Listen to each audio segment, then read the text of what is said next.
Fantasy conspiracy theory idea number 2. The reason most modern necromantic sorcery sigils don't work today, because of the ones that might work or have any kind of activity, have to be associated with the movements in those celestial bodies. Sorry, give me too much forehead. In this current time, if there are any, my offering there is all of them have information that be taught out of them, right? Even the Lucifer sigil. I can teach stuff out of the Leviathan sigil associated with spiritual concepts, also associated with demonology, which is my specialty, I guess. So, that being said, I believe all the Solomonic seals, and I'm not talking about the ones that were done way later, the 722 ones, you can reject those. Let's talk about the ones that were written in Hebrew and ancient Hebrew, right? The Messianic Assyrian, right? Your modern day Hebrew script. Let's go as far back as we possibly can to get some correctitude. And let's talk about, can we find out what placeholders are on those sigils and then track those celestial movements? Because remember, a sigil has to be perfect. If you look at it as geometric, according to demonology, these things, it's a succession of bureaucratic activities and ceremonial practices to conjure up the activity of getting into access.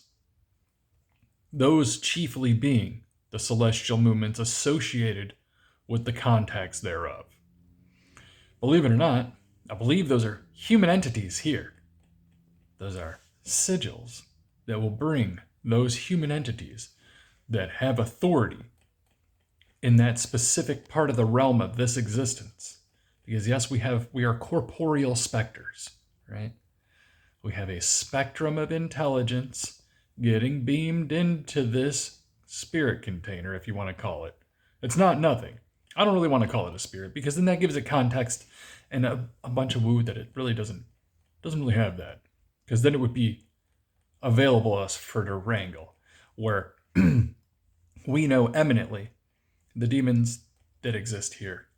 We can see them. They have bodies, right? They're humans, and there are more than one kind. There's the DAEMONs, right? And the DEMONs. There's ones that are specifically designed just to do terrible things. And then there's bureaucratic ones. Also do terrible things, but a different other operation. I mean, yes, there is some reality to the spiritual concept, I believe. Do I believe there's a monotheistic power we ought to serve? I don't think there's a one to serve, guys. I think the reality is we're in demon land, and this is just how this spectrum of existence plays out.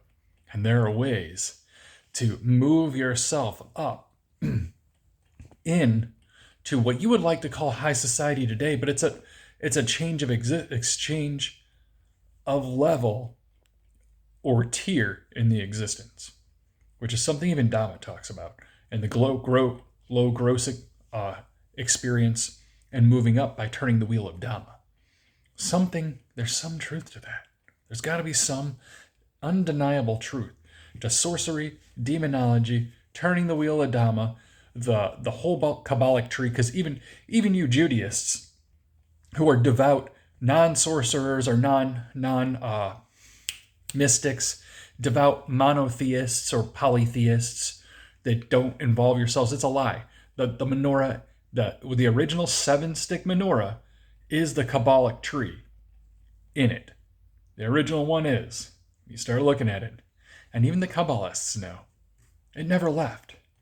Maybe Kabbalah is the only real thing, and that there is a power that rules everything. They want to call it Shaiton. He's not really the adversary, or she's not really the adversary. That's just how things are, right? Anyways, fantasy thoughts on wax for y'all.